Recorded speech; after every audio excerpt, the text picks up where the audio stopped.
Warning: these social media platforms may be hazardous to your health. Censorship. Kill. Whoops. Well, good morning, everybody. How we doing? Spectre here. Hopefully, you had a very good fall weekend here. First weekend of fall. Not too bad here where I'm at, although it's going to feel more like a summer day being close to 90 here in the Midwest on this now the 27th day rather, of September. Getting ahead of myself. Lots to get through here this morning, and I'll let you know at the end here after I get through some of the financials and the goings on. I think here in a couple hours I may come back and do a little bit of a special and a little bit of a recap of everything that came out of Arizona. There was plenty of articles and that came through, hit a lot of outlets over the weekend, so may take some time to hit some of those articles here in just a couple hours of some of the things that I found. So that being said, let's hit it here, shall we? All right. Well, first up this morning, futures slide on growing stagflation fears as Treasury yields surge. The U.S. index futures, European markets, and Asian stocks all turned negative during the overnight session, surrendering earlier gains as investors turned increasingly concerned about China's looming slowdown and outright contraction amid a global stagflationary energy crunch, which sent 10-year Treasury yields just shy of 1.5% this morning following a Goldman upgrade in its Brent price target to $90 late on Sunday. At 7:45 a.m. Eastern, S&P 500 E-minis were down 4.75 points, or about a tenth of a percent, after rising as much as 0.6%. Nasdaq 100 E-minis were down 83 points, or about half a percent, and Dow E-minis were up 80 points, or about a quarter of a percent.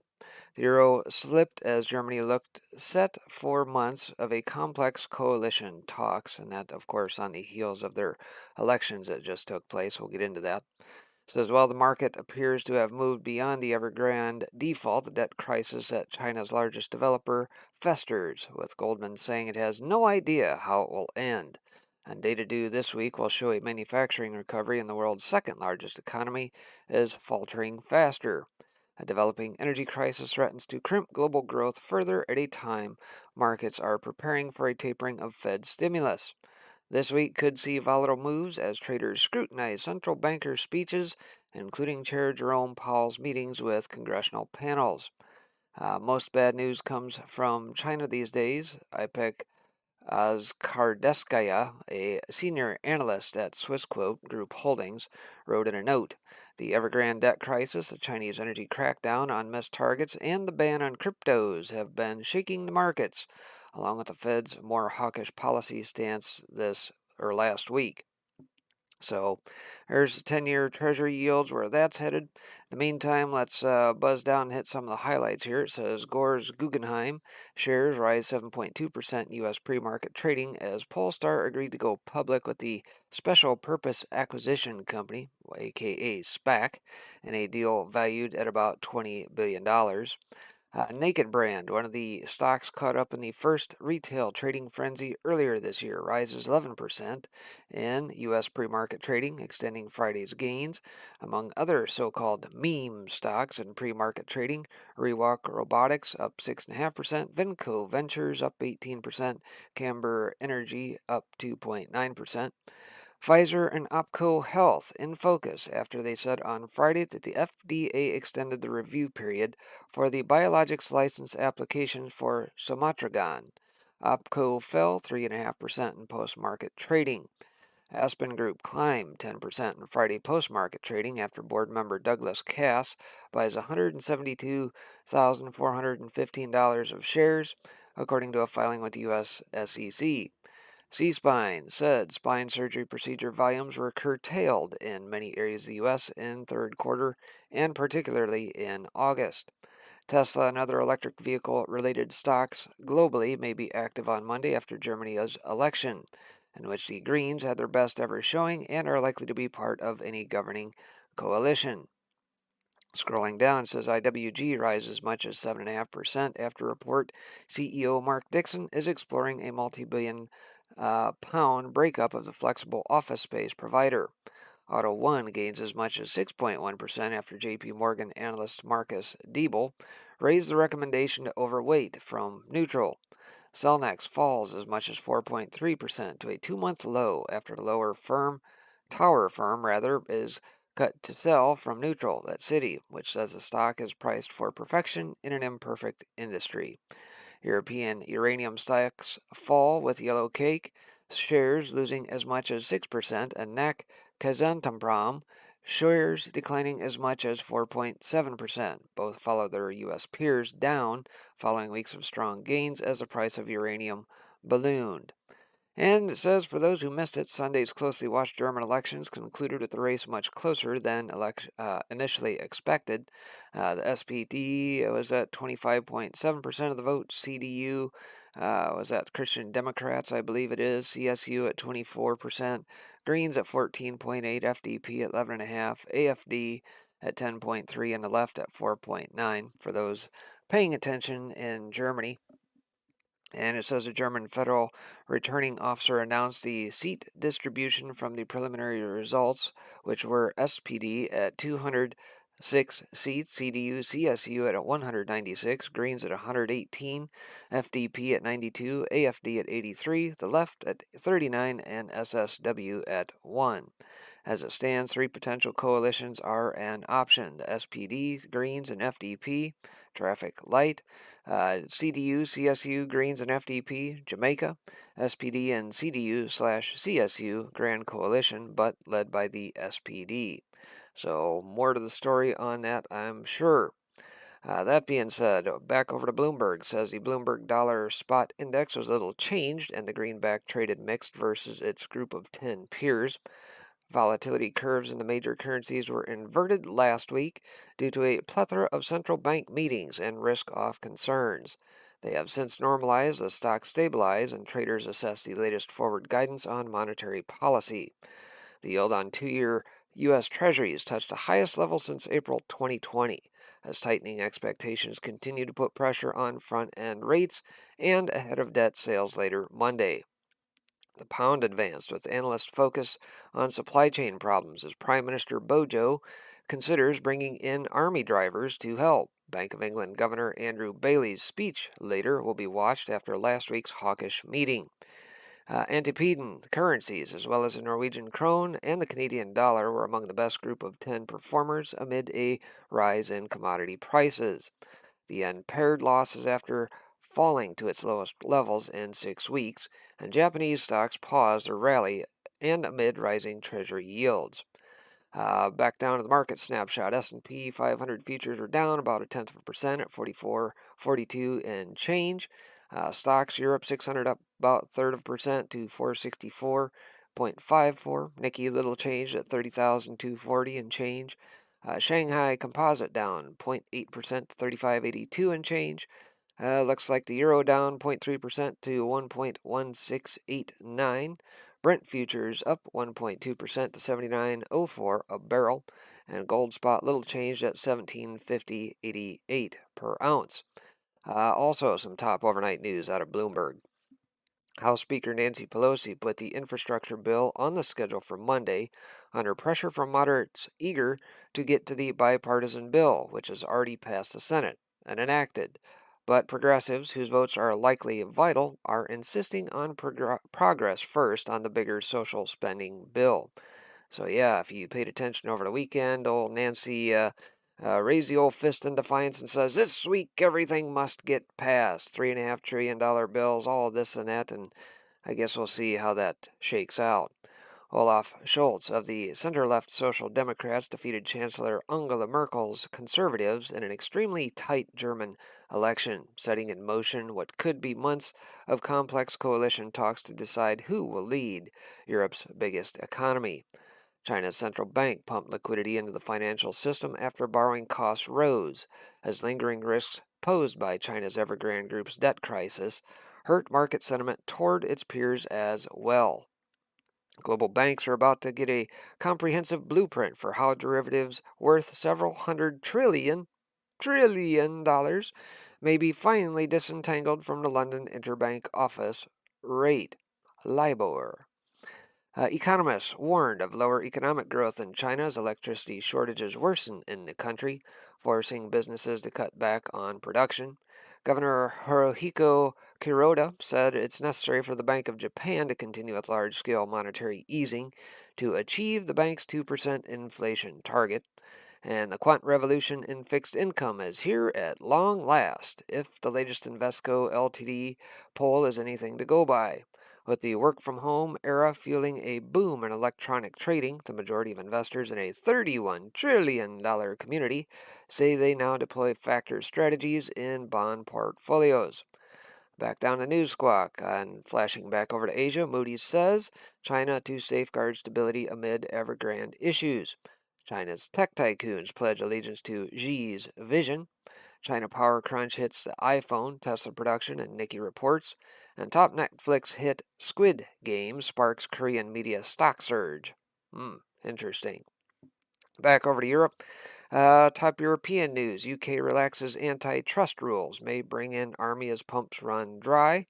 We'll touch upon that. Magnitude 5.8 earthquake hits Greek island of Crete. German stocks rally as chances wane for left-wing coalition.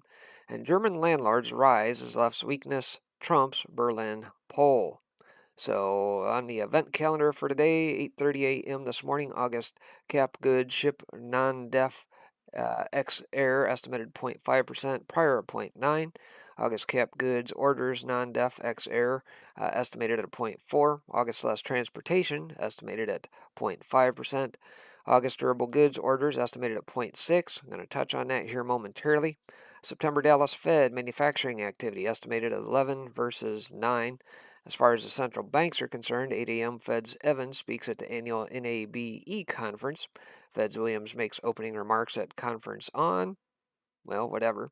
Fed's Williams discusses the economic outlook, and by about 1 o'clock this afternoon, Fed's Brainerd discusses economic outlook at NABE conference. So lots of financial activity going on out there this Monday.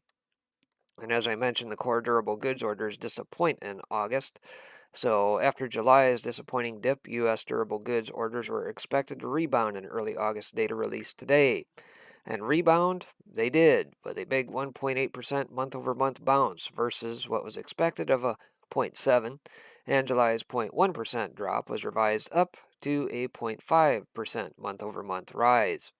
Charts out of Bloomberg here says that is the fourth straight monthly improvement in the headline durable goods orders print and pushes it back above pre-COVID levels. Makes you wonder if that's going to be short-lived, given the status of, all the various container ships sitting off the coast and that waiting to hit port, which is at a record high, by the way. And mind you, now these mandates are going to hit where 50% of companies have said, yeah, we're going to abide in it. And we're seeing the ramifications all across the country where police forces are just turning in the badges, nurses walking off the jobs, and can hardly wait to see what's going to happen here in the private sector real soon. However, core durable goods ex transports disappointed, rising only 0.2% month over month versus 0.5% month over month expected, the weakest since February. And there we see the bar graph right there. Says the headline prints beat was dominated by a 77% surge in non-defense aircraft and parts new orders. So does that mean it's all still DoD or no? Maybe this is all for Boeing and Airbus, who knows? I guess they highlight that there. That lifts the highest level for non-defense aircraft and parts new orders since October 2019, for those that track that. So, it's a Goldilocks number, enough in there to support growth/recovery thesis, with outliers that define the no need to taper hike rates too soon narrative. Interesting. So, that being said, flashing over to some other headlines, BlackRock is launching a new China ETF amidst the regulatory chaos. Says, we now know there's at least one major asset manager that wants to encourage buying the dip in China. In fact, BlackRock is getting ready to unleash a new exchange-traded fund focused on Chinese technology stocks. The move comes weeks after a competitor overtook its largest China-focused U.S. ETF, Bloomberg reported this week. The new ETF is going to be called the iShares MSCI China Multi-Sector Tech ETF, and it will passively track an index of tech and tech-related stocks. The new ETF will be similar to the $7 billion Crane Shares CSI China Internet Fund, which has seen massive inflows this year amidst the pullback in China-based equities. The Crane Shares CSI China Internet Fund overtook BlackRock's current largest China ETF, the iShares MSCI China ETF, to become the largest of its kind. Despite the recent ballooning of assets in the Crane Shares ETF, it has fallen almost 60% this year in the midst of China's ongoing regulatory crackdown. BlackRock now has about 400 ETFs that total 6.7 trillion in assets in U.S. industry. 7 additional ETFs have debuted this year from the asset manager, Bloomberg reported. The pace lags that of 2020, where 30 ETFs launched. One area BlackRock may be able to outdo its competition is in expense ratio. The Crane Shares CSI China Internet Fund carries a steep expense ratio of 0.73%. BlackRock's ETF hasn't disclosed its fee yet. So why is BlackRock important? Well, obviously BlackRock, State Street, Vanguard, those are the top 3 that own, well, just about everything. So I usually try to pay attention when somebody like BlackRock starts to make headlines. And, they're kind of the equivalent of Goldman Sachs and the vampire squid of the day. I think they have more or less overtaken that, my opinion. That being said, the harsh truth behind Europe's energy crisis, us out of oil price today. Obviously, we've been tracking what's been going on in Europe with natural gas, Gazprom, a little bit of back and forth between the new pipeline coming aboard, the Nord Stream 2, and whether or not Russia may be holding back just a little bit, or is there something else afoot? Well, Europe's energy crunch is continuing as gas storage volumes have shrunk to 10-year lows. A possible harsh winter could lead to severe energy shortages and possible shutdowns of large parts of the economy. While the main discussion is currently focused on the potential role of Russia in the energy crisis, a new narrative could soon make the headlines. In a surprise move, the Dutch government has indicated that in a severe supply crunch situation, the Groningen gas field, Europe's largest onshore gas field, could partially and temporarily be reopened. It seems that the term Dutch disease could get out a new meaning from being the paradox of a rentier state suffering from plentiful resources to a show of Europe's lack of realism when it comes to energy transition risks and current market powers. Dutch Minister Stef Blok has indicated that he is considering the potential reopening of the Groningen field, in particular 5 wells, especially the one at Slachteren, as indicated by Johan Atema, director of the Netherlands Aardolie Maatschappij. However, all you say that, sorry. The operator of the Groningen field. The reopening of the field, even in the case of an emergency or an energy crisis, is politically controversial. Gee, I wonder why that would be. It's not the fact that you got all these central banks and everybody pushing all these ESGs, right, and trying to green everything and get rid of oils and hydrocarbons and everything else. It probably kind of goes against their whole narrative, doesn't it? Until recently, the plan was that Groningen would be closed completely by 2023, ending the large-scale gas production and export by the Netherlands with a bang. The Dutch media is speculating that Minister Blok will be asking for a possible reopening of the Groningen field, a decision that must be made before October 1st. Oh, down to the wire here, huh? Anyway, if the minister decides to change the current shutdown plans, the whole Groningen debacle, as some see it, will be prolonged. It is clear, looking at the current deplorable situation of the European energy sector, that Groningen is still needed.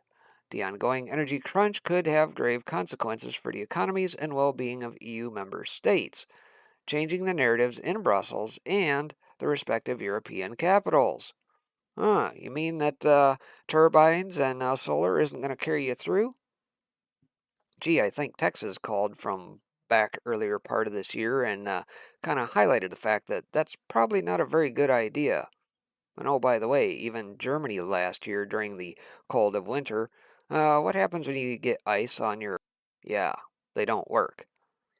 So the lack of supply of natural gas by Russia, or the political will to supply more, the difficulty of ramping up Norwegian gas or other gas imports quickly is jeopardizing Europe's energy situation. At the same time, a possible shutdown of several electricity intensive industries in Europe, such as fertilizers, chemicals, and steel/aluminum production, is on the table. Political leaders will have to face the direct implications of higher energy bills or possible energy deficits for consumers and the industry. Never mind the fact that your bill is going to go through the roof, right? Both could lead to protests or political landslides during upcoming elections. Threats of an energy crisis are being discussed widely, but no real solutions except lower taxes are available.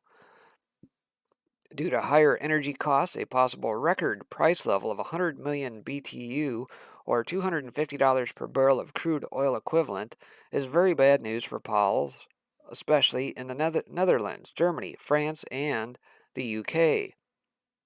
It remains unclear, however, whether European politicians are aware of the role that their own policies have played in creating this crisis. Nothing like shooting yourself in the foot, but hey, that's what Poles do. The highest bidder, like in our case here in the United States, K Street walks in with some lobbying dollars, they write up the bills, and you go vote on it, and you're forever bought. You think the same thing happens in Europe? Of course it does. Even with the partial restart of the Groningen field, which could relieve some of the pain in Western Europe, there is a larger problem that must be addressed. By opening up the gas market for liberalization without giving the necessary tools to parties and pushing for a spot market, instability was introduced into the system. Geopolitical powers are still at play, while utilities and European suppliers have seen little support from their governments. So I'm going to break from that there. I think we kind of get the gist of what's going on there. The bottom line, the Powells don't have a clue. They're idiots. They take money from whatever the lobbyists put at them. They do the bidding for them, and then they suffer the ramifications later. And when the populace gets pissed off enough, they'll just get voted out, and then we'll have to reverse everything that they screwed up in the first place. So it's a man-made creation that they have put forth, and they're going to have to figure out a way out of it. That being said, hedge fund CIO on China's crypto crackdown. Beijing is desperate to ensure successful rollout of their digital yuan. This came out yesterday from Eric Peters over at One River Asset Management. And why is this important? Well, Friday we talked about on show here the fact that China has basically turned all cryptos into an illegal currency that cannot be used. But of course, if you remember, it's only been a few months prior that the PBOC, the People's Bank of China, tried to roll out their CBDC, central bank digital currency, with little fanfare. Because what happened there, and maybe you don't know, that if you do not use said central bank digital currency in the allotted time that they want you to use it, well, the drawback is it just poof disappears. It no longer exists. You get disappearing currency. Now, how many of you are in favor of that? Raise your hands. Well, I don't see too many hands being raised. One thing that obviously Bitcoin, Ethereum, Litecoin, and all those probably do offer is the fact that, hey, if you manage your cryptos wisely, remember to shut your wallet so you don't get your cryptos stolen or cold store them, well, you're probably not going to have the problem that the old central banks does want to try and push, right? So, anyway, when you and I grew up, half the world was covered in communism, said the CIO. Global markets and international businesses provide the keys to liberate the human potential stifled by that system, he continued. When we started into business, there weren't vast pools of human capital moving piles of paper, but those days are done. Too much of society has become financialized, optimized. Such a structure leads to corrupt incumbents, fragility, instability. Markets and economics are no longer the answer to the world's problems. And that's not to say communism is the solution. It's not. But it appears clear we're entering the type of decade you see a couple times a century where politics dominate. Overall, Virtual currency related business activities are illegal financial activities declared the People's Bank of China, increasingly desperate to ensure the successful rollout of their centralized digital yuan. And there's the tweet from Zero Hedge PBOC says all cryptos related transactions are illegal. So the digital yuan is a complete disaster, eh? Not so fast. The government will resolutely clamp down on virtual currency speculation, related financial activities, and misbehavior in order to safeguard people's properties and maintain economic, financial, and social order. Beijing stopped short of outlawing the ownership of such digital assets. They prefer centrally controlled coercion, slow suffocation. One risk to outlawing the ownership of virtual currencies is that citizens who forfeit them are forever resentful, and states that turn their citizens into criminals at scale do so at great peril. Soviet communists turned such transformation into an art form. These are the stakes at play. China's central bank digital yuan will provide Beijing with unparalleled transactional insight and financial control. It further intends to export this system as an alternative to the US dollar, directing business in China through its new international payments system. But the free market has already created parallel systems that lay outside of Beijing's dominion. Bitcoin is one, Ethereum another. So are stablecoin. Such systems are built to meet market demand for digital versions of an existing fiat currency, such as the US dollar. More than 98% of the 128 billion of global stablecoin is linked to the US dollar. Even more impressive, the annual transaction turnover of US dollar stablecoin is over 100 trillion. It is an astonishing success of blockchain technology applied by the private sector at scale. There is no such demand for the digital yuan. The largest private Chinese stablecoin is less than 5 million. See, I'm not at all excited. China's digital yuan is turning into a giant flop. Article we penned a while ago. China and the US are, thus, confronting very different positions. China's success in the digital currency arena hinges on control. The digital yuan will be used by decree. US success depends on regulators integrating US dollar stablecoin into the mainstream. They will. And when they do, these technologies will come under conventional oversight, unlocking exponential growth. Benefits will accrue to the nation with the currency that the market selects. That remains unambiguously the US. So there you have it, folks, in a nutshell as to what is going on in the crypto world and the central banks does, whether it be China and the People's Bank of China, or what it could potentially play out here stateside via the Fed.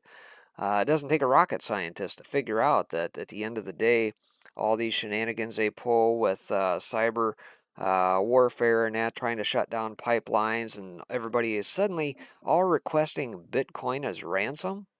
Really? What happened to the good old days of shakedowns and just offering a bag full of cash or a suitcase full of cash? Oh no, everything's got to go Bitcoin. But hang on, here comes the FBI to the rescue. I mean, they cracked this nut awful doggone quick and managed to get it all back. In record fashion, I might add. Do you believe any of that crap? I sure don't. In other words, they're trying to vilify something like Bitcoin, Ethereum, blockchain, and everything else that is built outside of their purview, outside of their control. And we already know that the Davos elites, the World Economic Forum folks, as of the beginning of this year when they met, have a mandate to try and roll out the CBDCs, the central bank digital currencies, which the Fed is going to try and push. Why? Because they have to have control. And that's all part of the plan with the Agenda 2030, World Economic Forum, Klaus Schwab's the Build Back Better. That's all tied together. In any case, that is going to do it for the morning look ahead here financially. Thanks for joining as always. Like I said here, probably Oh, let's look at the old clock here. It's about 9:30 my time here, so maybe in about an hour and a half. I think I'm going to come back on and hit a number of articles pertaining to what just happened down in Arizona on Friday. I did broadcast that in its entirety out of the Arizona legislature. Was it about 2.5 hours? I think they went. You can go back on the channel, take a look at that late in the day if you missed any of that. But a lot of good articles in that came through. So I'm going to pick, I think I got about 25 in the old stack here. I'm going to have to probably pare that down to, maybe 8, 10, 12, somewhere in there, maybe. And maybe we'll hit it that way and put it all in one spot. So join me here in just about an hour and a half or so. We'll come back, hit those, and we will see you back then. Take care, everybody.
Article 1. Congress shall make no law respecting an establishment of religion, or prohibiting the free exercise thereof, or abridging the freedom of speech, or of the press, or the right of the people peaceably to assemble and to petition the government for a redress of grievances.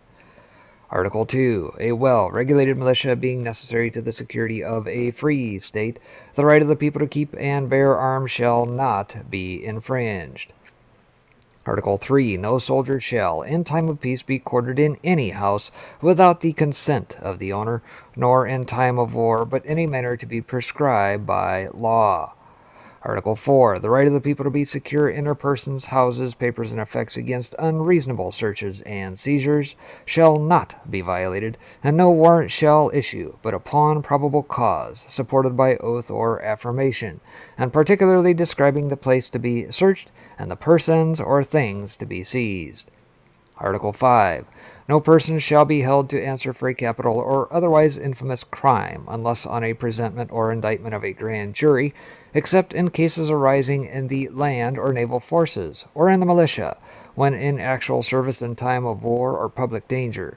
Nor shall any person be subject for the same offense to be twice put in jeopardy of life or limb, nor shall be compelled in any criminal case to be a witness against himself, nor be deprived of life, liberty, or property without due process of law, nor shall private property be taken for public use without just compensation.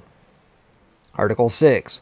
In all criminal prosecutions, the accused shall enjoy the right to a speedy and public trial by an impartial jury of the state and district wherein the crime shall have been committed, which district shall have been previously ascertained by law, and to be informed of the nature and cause of the accusation, to be confronted with the witnesses against him, to have compulsory process for obtaining witnesses in his favor, and to have the assistance of counsel for his defense. Article 7. In suits at common law, where the value in controversy shall exceed $20, the right of trial by jury shall be preserved, and no fact tried by a jury shall be otherwise re-examined in any court of the United States than according to the rules of the common law. Article 8. Excessive bail shall not be required, nor excessive fines imposed, nor cruel and unusual punishment inflicted. Article 9. The enumeration in the Constitution of certain rights shall not be construed to deny or disparage others retained by the people. Article 10. The powers not delegated to the United States by the Constitution, nor prohibited by it to the states, are reserved to the states respectively or to the people. This is your Bill of Rights. Know your rights. Exercise your rights. Defend your rights, or forever lose your rights. This has been a PSA by Breaking Spectre. All right, welcome back, everybody. Like I said, got a little bit of an update here to kind of recap how things went on Friday. Hopefully, many of you guys joining probably watched the results of the audit on that in Arizona. Looked like it was being broadcast on a number of channels, and it looks like even YouTube probably shut things down shortly thereafter. But I think what I'll do here today is give a little bit of an overview of some of the articles that came out since then, just to kind of re-highlight here, and just kind of take a look and see what sort of fallout ensued as a result. So that being said, let me throw the switch over here real quick. There we go. We'll lead things off. Actually, I'm going to start off with Western Journal because it seems like they must have had a couple reporters on the beat throughout the day. So, leading things off, Arizona AG makes big announcement on eye-opening election audit. I will take all necessary actions.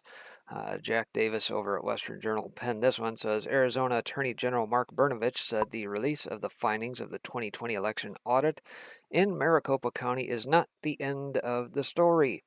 I will take all necessary actions that are supported by the evidence and where I have legal authority.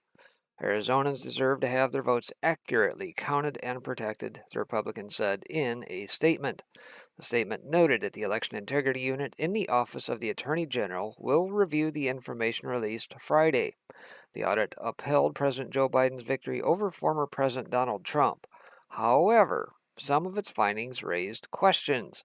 For example, over 17,000 duplicate ballots, ballots submitted by individuals who voted more than once in the election, were discovered. And of course, I've got a slew of articles that are going to get into some of the details here, so stay tuned. CyberNinja's CEO Doug Logan revealed that 9,041 mail-in voters returned more ballots than they were sent. The official canvass also, quote, has 3,432 more ballots cast in the list of people who show as having cast a vote, according to Logan. State Senate President Karen Fann summarized the report at a packed hearing on Friday, the Arizona Republic reported. She said that while Biden won the election in Maricopa County, there were broken statutes and flawed procedures that she would ask Brnovich to investigate. Logan said that moving forward, Arizona needs clean voter rolls so that only those who are valid voters get mail-in ballots. He also said election-related technology needs improved security. He said the state should have an election audit department to audit each county. Trump, who has alleged that voter fraud and other misconduct cost him the 2020 election, issued a statement saying the audit upheld his perspective. The fake news is lying about the Arizona audit report. The leaked report conclusively shows there were enough fraudulent votes, mystery votes, and fake votes to change the outcome of the election 4 or 5 times over, Trump wrote. The number includes 23,344 mail-in ballots, despite the person no longer living at that address. Phantom voters. The official canvass does not even match who voted, off by 11,592, more than the entire presidential election margin. Voters who voted in multiple counties totaled 10,342, and 2,382 ballots came from people who no longer lived in Maricopa County, Trump continued. There were also 2,592 more duplicate ballots than original ballots. Just those fraudulent ballots alone total 50,252, and is fraud many more times than the so-called margin of victory, which is only 10,457. In addition, election data appears to have been intentionally deleted, and ballot images were corrupt or missing. This is not even the whole state of Arizona, but only Maricopa County. It would only get worse, Trump wrote.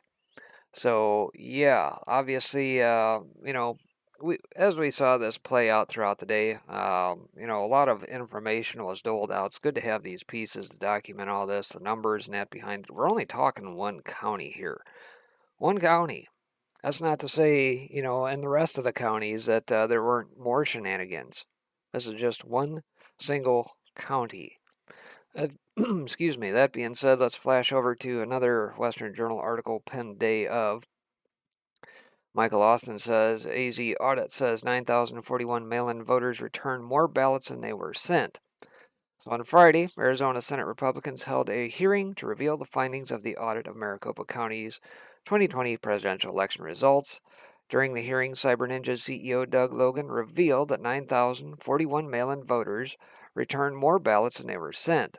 In total, the official canvass, quote, has 3,432 more ballots cast than the list of people who show as having cast a vote, according to Logan's findings. And here's a screen grab Silent Majority puts out there. It says 255,326 early votes show without having been returned. Magic. 9,041 more ballots returned than sent. 3,432 more cast votes than voters on VM55 list. 397 mail-in ballots returned that showed as never sent. And I believe that's a screen grab from their presentation. The above graphic was shared by Logan during the hearing. Throughout the entire audit, the Western Journal has provided extensive, sometimes exclusive, coverage of the Maricopa County election audit. In July, the Western Journal conducted an exclusive interview with Arizona Senate President Karen Fann, which included a number of exclusive revelations. That interview can be viewed here, and if you wish to stay informed on more of Friday's findings, blah blah blah. Obviously, between Western Journal, Gateway Pundit, I would say those two probably are the some of the more leading edge outlets in that covering what has been going on in Arizona. Still out of Western Journal, auditors say 23,344 mail-in ballots were sent to wrong address but were completed and counted anyway. So on Friday, again, results of the audit were conducted, etc., etc. CEO Doug Logan of Cyber Ninjas, a cybersecurity firm commissioned by Senate Republicans to assist in conducting the audit, noted that 23,344 mail-in ballots were reportedly sent to the wrong person in his presentation during the live stream of the Arizona election audit results. The slideshow detailed that those ballots sent to a different address in Maricopa County revealed, quote, no one with the same last name shows as living at the address. Now, mind you, flashback a week before, you remember that, was it Liz Harris, I think it was, came out with the Canvass report. And of course, they had gone door to door checking voters to see whether or not they voted, whether or not they thought it was counted, et cetera, verifying addresses per various records and that. And lo and behold, wouldn't you know, one of the things that we found out was that in various addresses that they used and got results and ballots from no longer had houses on them. Wonder how that works. In any case, in addition, Cyber Ninjas allege 2,382 voters voted in person even though they show as having moved out of Maricopa County. The group's data also showed that another 2,081 voters who moved out of state in the month prior to the election were given a full ballot with local and state level races as opposed to just the option to vote in the presidential election. The months-long contentious audit has left Americans curious about the results, although the overall results presented by Cyber Ninjas confirm that President Joe Biden won the state of Arizona. However, the audit reportedly revealed numerous disparities and security issues in the election system. Arizona Republicans will likely continue to push for election integrity measures following the results of the audit being announced. All right, over to yet another written day of. AZ auditors say hundreds of potential dead voters, thousands potentially voted in more than one county. Again, many Americans across the country have had their suspicions regarding the level of election integrity present during last November's election. Some think there were vast issues with the way voting was handled, while others say the problems were minuscule. However, when it comes to Maricopa County, auditors of the 2020 election in the state of Arizona presented an eye-opening finding during a Friday live stream. There were hundreds of potential dead voters. Par for the course. We're kind of used to that here in Illinois. It's been going on for, seems like centuries, I would say. By the way, all part of their playbook. Doug Logan, the CEO of cybersecurity firm Cyber Ninjas, a group commissioned by the Arizona State Senate, reported that 282 potentially deceased people, I don't know how you're potentially deceased, you either are or you aren't, but were discovered as having voted in the November election. But according to the auditors, that's not all. The Cyber Ninjas team also reportedly found that up to 5,047 people voted in more than one county in Arizona, with approximately 5,295 compromised or doubled instances of voting. The auditors noted 198 individuals registered to vote after the October 15th registration deadline and went on to vote in the election. Even when voter ID was used for protection, Logan noted, mistakes were made. 186 people who potentially had duplicate voter IDs submitted a vote in the election. Maricopa County is one of the largest voting districts in Arizona. Millions of people cast their ballots. While these reported mistakes may be in the hundreds or even the thousands, all of the errors presented are inexcusable. If these audit findings are indeed accurate, someone needs to answer for the discrepancies. America deserves election integrity. So there you have it in that regard. Not a surprise when it comes to dead voters, but voting in multiple counties, how do they get away with that one? That's kind of tricky. Nonetheless, AZ auditors say ballot envelopes without signatures, blank duplicates verified and approved by Maricopa County. So Dr. Shiva Ayadurai, an expert hired by the Arizona Senate to audit the mail-in ballot envelope images from November's general election, told Senate leadership on Friday that his team's review found thousands of duplicate ballots, as well as over 1,700 with no signatures. Dr. Shiva, who holds a PhD in systems engineering from the Massachusetts Institute of Technology, said there were 34,448 duplicate ballot envelopes from 17,126 unique voters. And so I'll let a little of this play through. A drive with all of these images on them. The SIFs, which was the first one I showed you, there's 1,919,598, which is about 99.5%. The UIFAs, 8,849.459%. The UIFBs, 277.014%. And if we go to the UIFCs, which are the affidavits, which a small set, which are 0.001%. And then finally, we have the large formats, which are 475.024%, and the Braille, about 29 of them, 0.002%. That added up to all of them. So for the audit, we were provided by the Arizona State Senate 1,929,240. And these were apparently all the EVB return envelopes that Maricopa County got. Okay, what we noticed when we looked at this, which was fascinating, our first interesting, I guess it wasn't an anomaly, but something we were a little bit surprised because we thought the duplicates would have been removed, but there were duplicates in here. So we had to remove duplicates. So out of those set, there were duplicates. So these were the duplicates. We found about 16,934 voters who had submitted 16,934 two-copy duplicates, which means each of those voters submitted two ballots. Okay, two return early voting ballot return envelopes. Interesting enough, we also found another 188 voters, unique voters, who had submitted 376 duplicates. So the total image count was 564 once you removed the duplicates, right? Because you want to take one of them. And then finally, we found also 4 individuals who submitted 12 duplicates, total images being 16. So the total duplicates was 34,448, total images of which 17,322 were duplicates from 17,126 voters. This was, by the way, we'll get to, it was not reported in the report. So there you have it in the words of Dr. Shiva. Says additionally, Dr. Shiva reported there were 1,771 envelopes with no signatures and 2,580 with scribbles for the signature.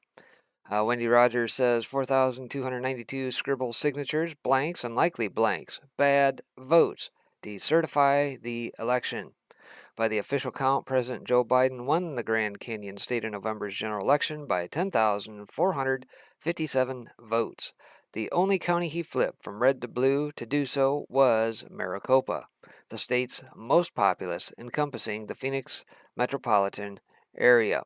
Liz Harrington says Dr. Shiva's team identified 17,322 duplicate ballots. This finding is not in the audit report, more than the election margin. And there's some of that as well. Former President Donald Trump carried the county by approximately 44,500 votes in 2016, and Biden allegedly won it by 45,100 in 2020. I'll add allegedly because, frankly, there should be an asterisk by it. Nonetheless, still out of Western Journal, AC audit stunner. Auditors say thousands of duplicate ballots appeared out of nowhere. So, in the months following the tense 2020 presidential election, Americans have been keeping an eye on the Arizona State Senate conducted election audit. On Friday afternoon, the findings presented by auditors during a live stream event showed just how messy the election reportedly got in Maricopa County. According to the audit team, the county initially sent 26,965 ballots to duplication. Cyber Ninjas, the digital security company which took part in conducting the audit, found that ballots seemingly appeared out of thin air. The forensic audit counted 29,557 duplicate ballots, according to a presentation submitted by auditors. However, the county's self-reported numbers were a few thousand below that number. Maricopa County only reported 27,896 of these duplicate ballots. However, there are reportedly thousands of ballots worth of discrepancies. Maricopa County and the rest of the nation are waiting anxiously to see what these alleged discrepancies mean for voter integrity across the country. Well, I think we likely know the answer to that, and it didn't just likely happen in Maricopa County. All it took was 6 cities across 6 states to get it done, right? And I think Fulton County has got some efforts ongoing. What is it, Allegheny County and that in Pennsylvania? Probably same deal, and a number of others. I mean, it was just shady all around. We know that. We saw it with our own eyes. We're not going to be gaslighted. Still, out of Western Journal, Photoshop ballots, AZ auditors say verified and approved stamp mysteriously present behind signature blocks. Well, how does that happen? It says there were many shocking revelations forwarded on Friday during the Arizona Senate Republicans' hearing on the Maricopa County 2020 election audit results. Among the findings were that a number of the ballots appear to be digitally altered or photoshopped, although investigators have yet to officially confirm this. The allegedly digitally altered ballots were highlighted by Dr. Shiva, an expert in pattern recognition enlisted in the audit investigation by the Arizona Senate. Dr. Shiva revealed that, during the audit, election officials discovered a number of ballots were given verified and approved stamps, despite signatures not being present on the ballots. Curiously, in some instances, these verified and approved stamps were found behind graphics that were initially printed on the ballots, according to a presentation displayed by Dr. Shiva.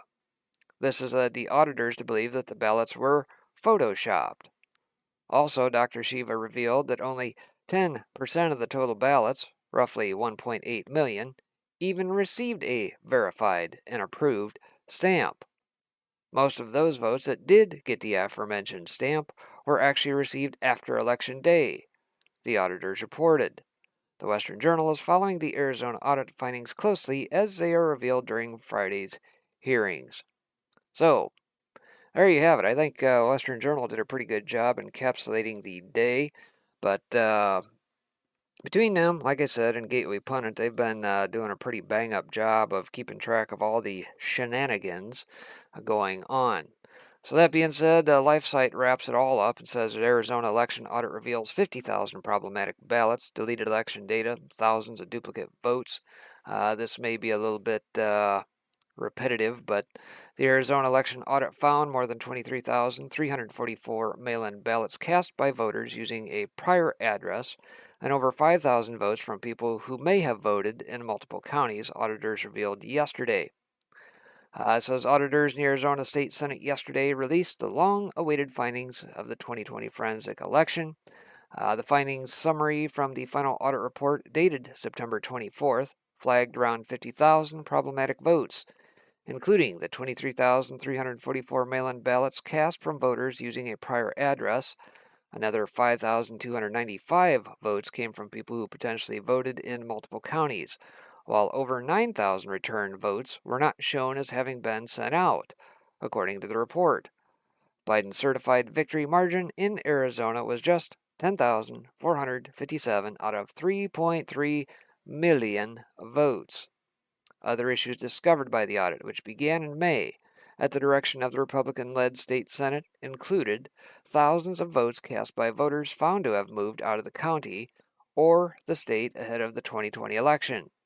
The Florida-based IT firm Cyber Ninjas led the 4-month audit effort, overseeing forensic investigations of voting machines, forensic inspections, and hand recounts of Maricopa County's 2.1 million votes, and an analysis of voter rolls and election files. In history of democracies, from ancient Athens to today, ours was the most detailed, demanding, and uncompromising election audit that has ever been conducted, Senate President Karen Fann wrote in a letter referring the audit report to Arizona Attorney General Mark Brnovich's office for quote-unquote further investigation. Though auditors' final ballot count nearly matched the county's official tally, the findings suggest less than perfect adherence to Arizona's standards and best practices, Fann said. The audit found that Maricopa County overwrote the entire activity log in its election management system, she noted, adding that Maricopa officials produced more than 37,000 identical queries days after a court ordered the county to release election materials to the Senate. Arizona must immediately decertify their 2020 presidential election results, President Donald Trump said in a statement yesterday, echoed by Arizona GOP Chairwoman Dr. Kelly Ward and dozens of state lawmakers across the country. Senator Fann and the auditors also blame Maricopa County for hindering a more complete investigation by refusing to provide chain of custody documentation and by deleting huge swaths of election data, among other things.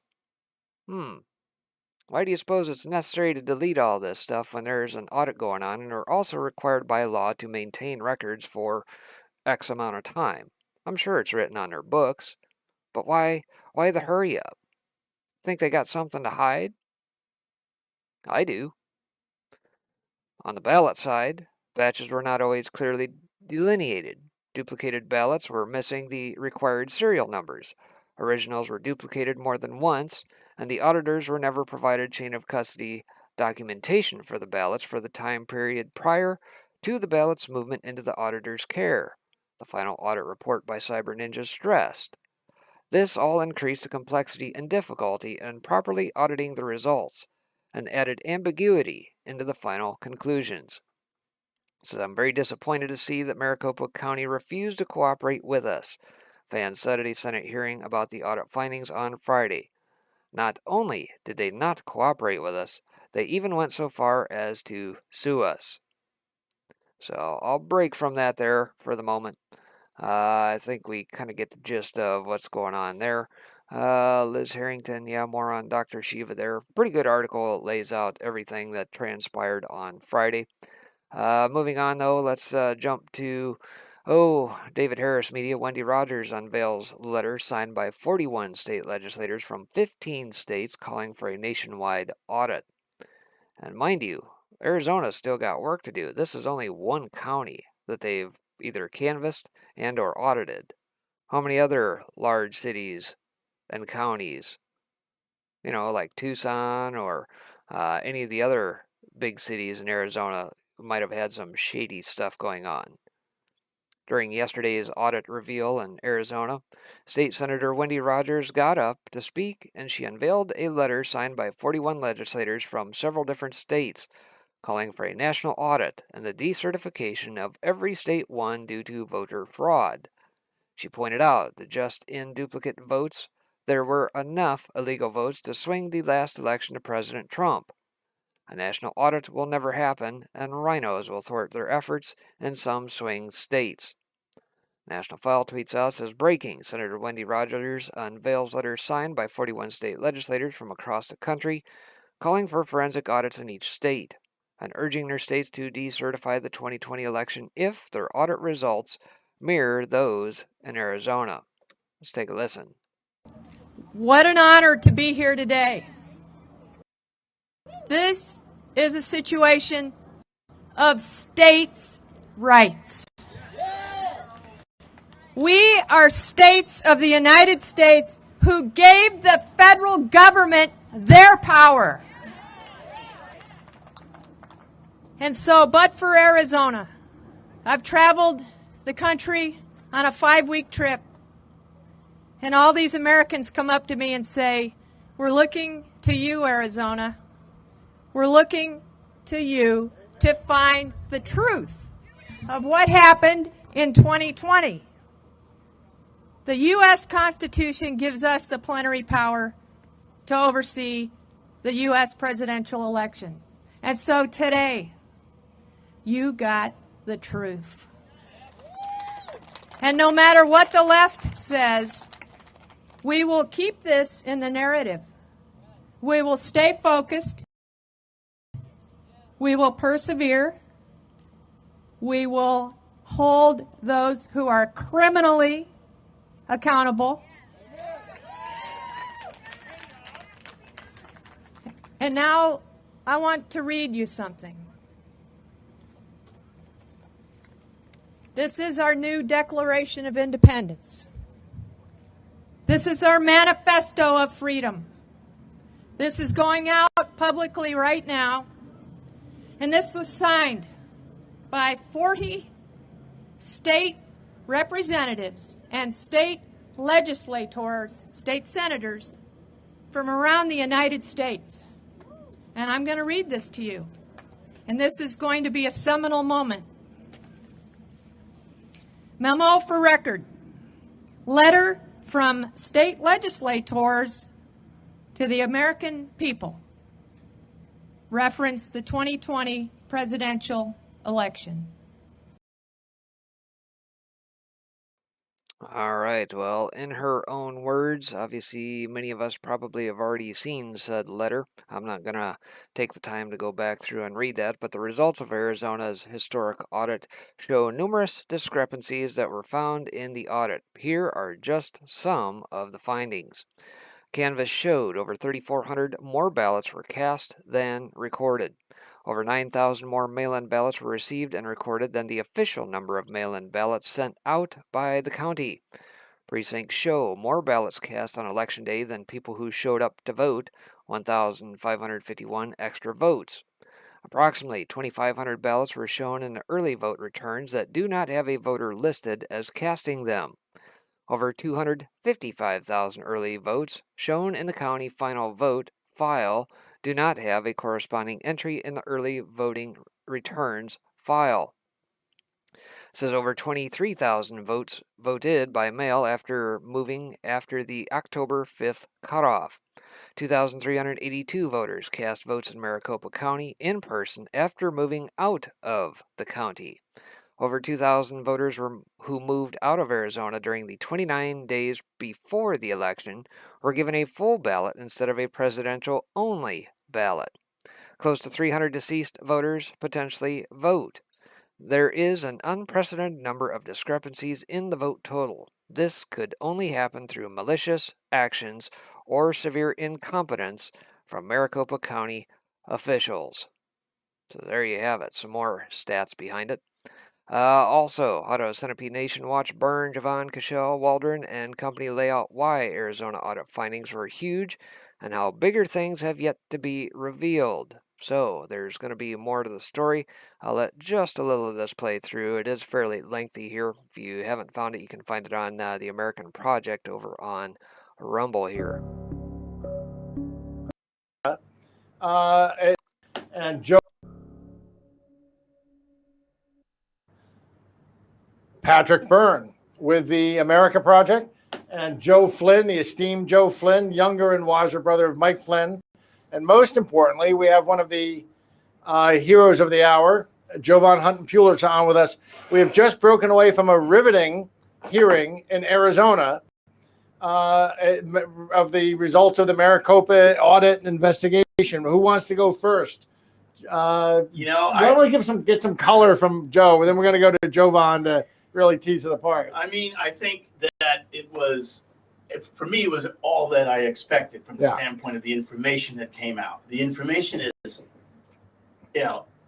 unimpeachable. Yeah, it's crooked. This election, and we're talking about one county in one state in this country, which has 65% of the votes of Arizona. Which has 65% of the state. Yeah, it's beyond crooked. It's beyond something. It reveals just what we expected, that there has to be some mass or a mafia of some size, meaning in the dozens or people or 100 or 200 people pulling off a lot of stuff. Jovan, why don't we turn to you? Why don't you let's walk technically through some of what was said. What do you want to start? Absolutely. I think people should remember that Maricopa County is the United States' fourth single largest county. The fourth.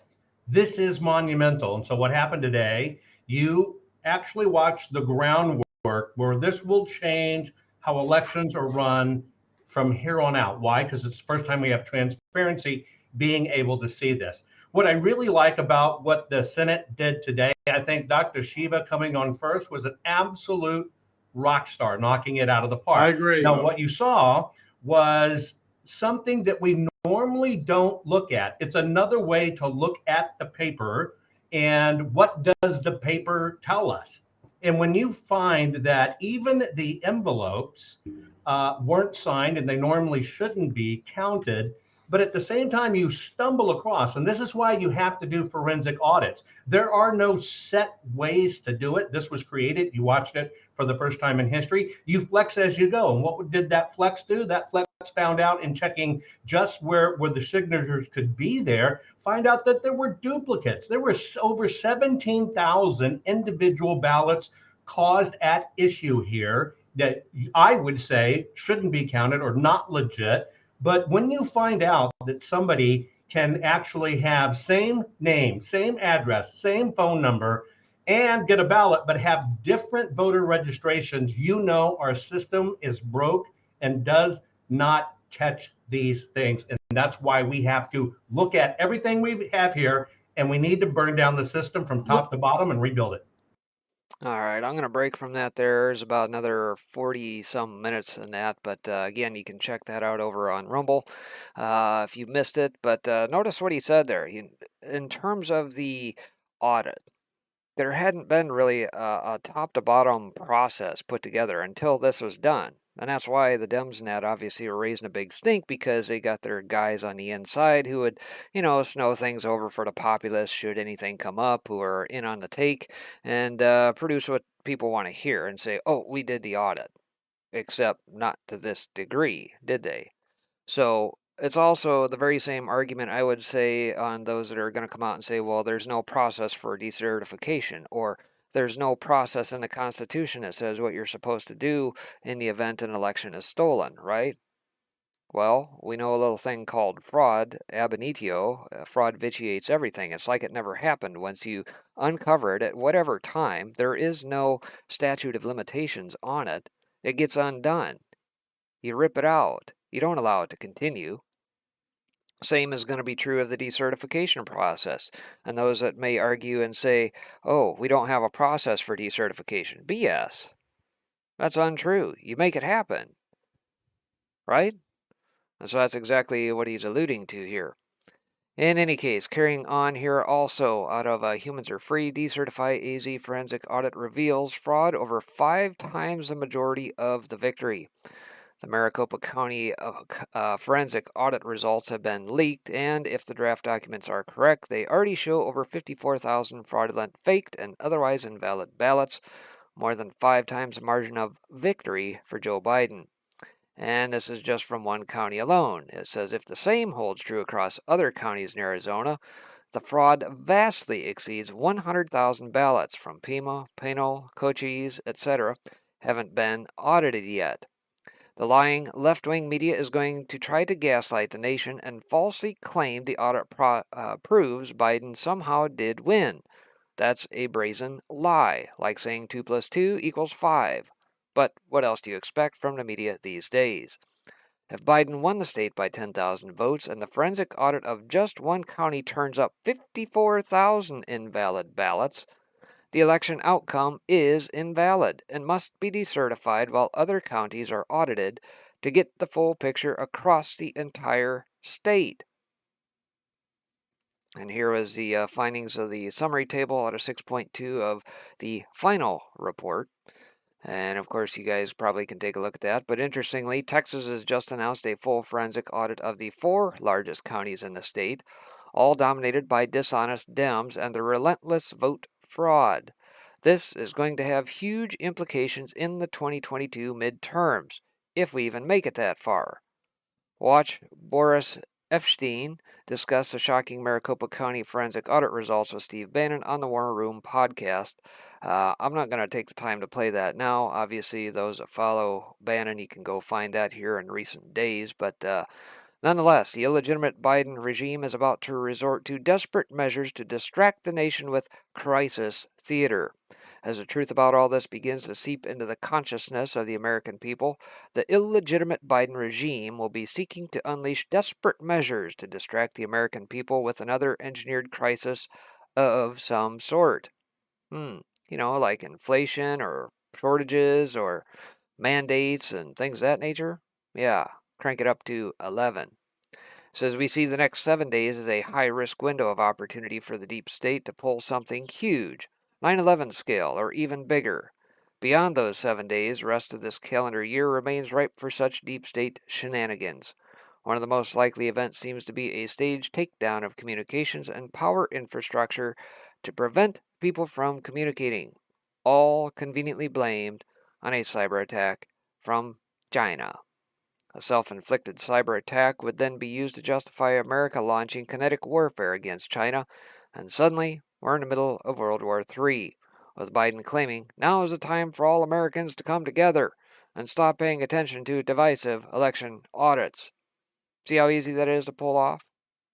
Other possible crisis theater scenarios could include Biden bombing other countries, attempting to arrest U.S. governors, setting up highway vaccine checkpoints, setting off a domestic terrorism nuke on a big city, staging a massive false flag shooting, and so on.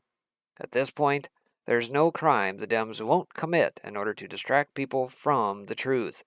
They are, after all, already waging biological warfare on the American people and the entire U.S. military.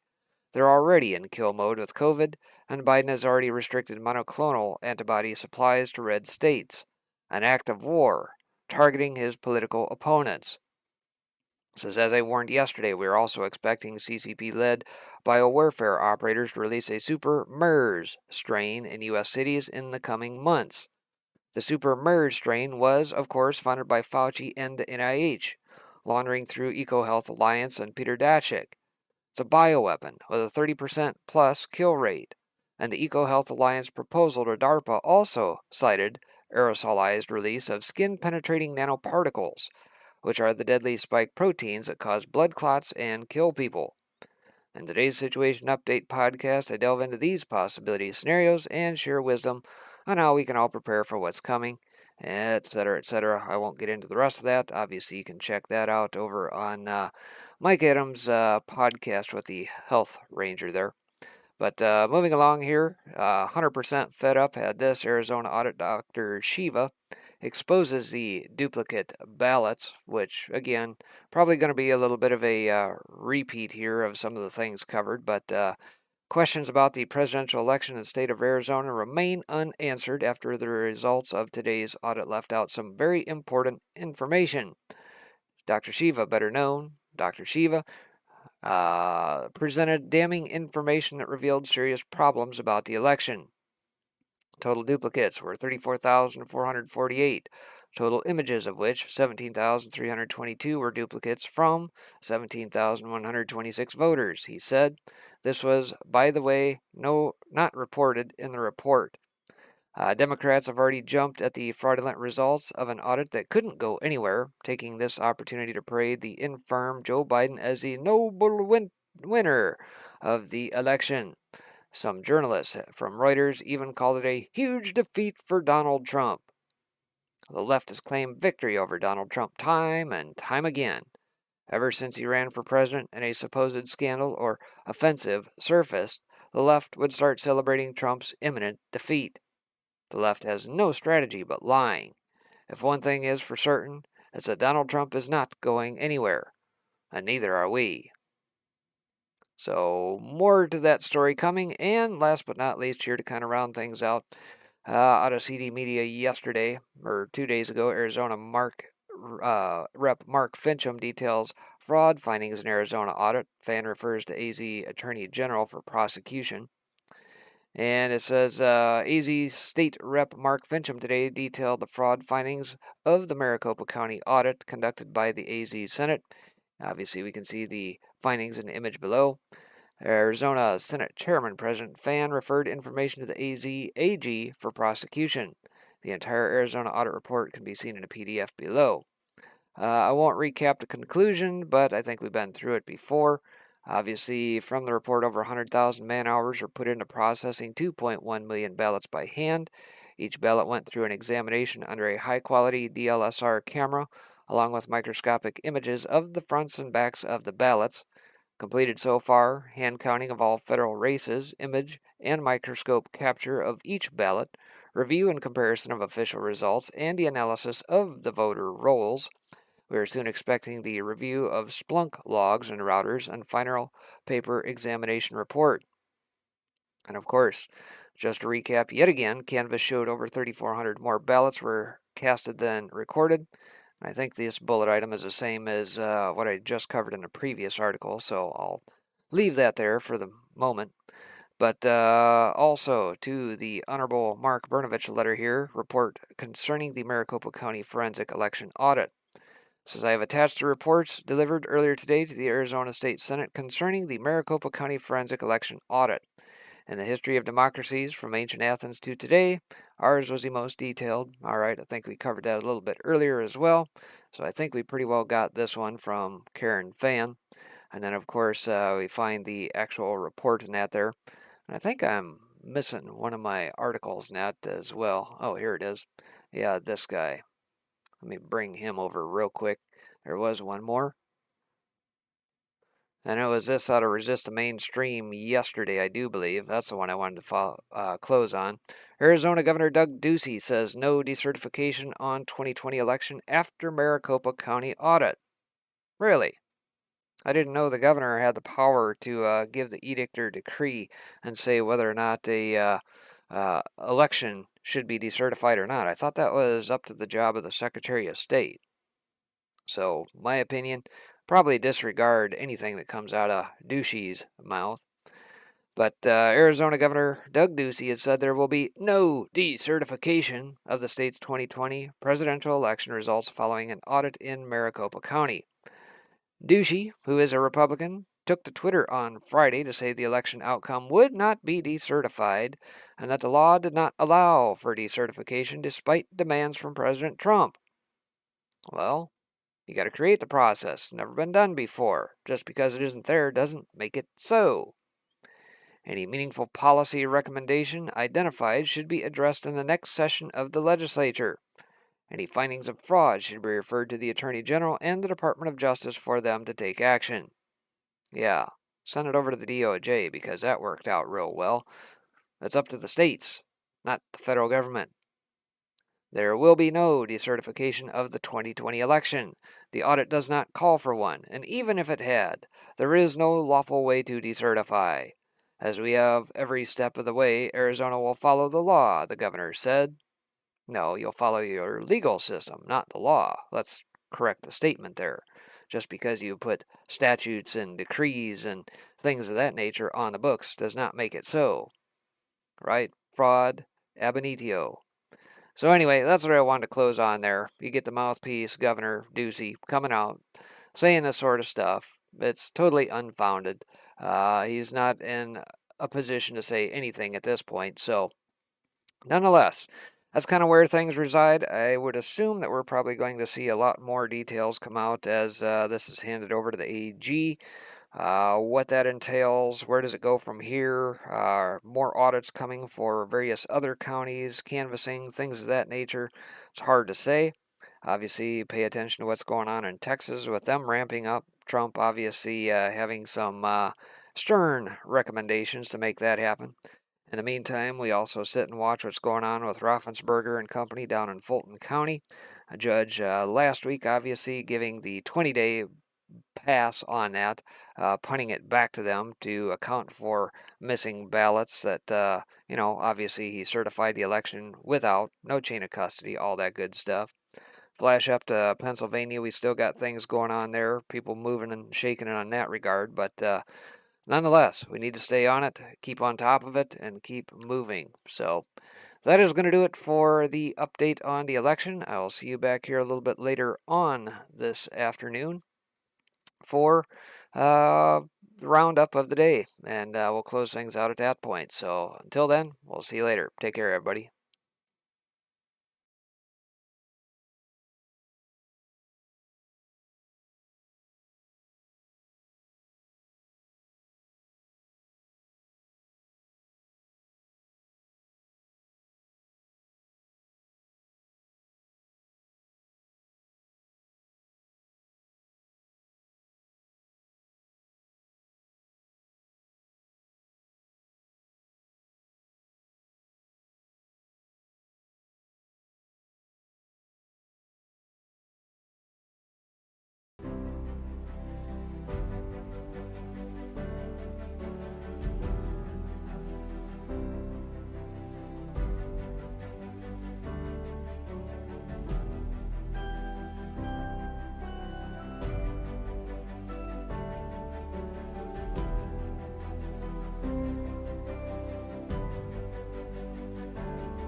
All right, well, welcome back, everybody. Spectre here, breaking in at the end of the day here. Hopefully, you guys have had a good day for this Monday, the 27th day of September. I had a lot of news come through the old feeds this afternoon.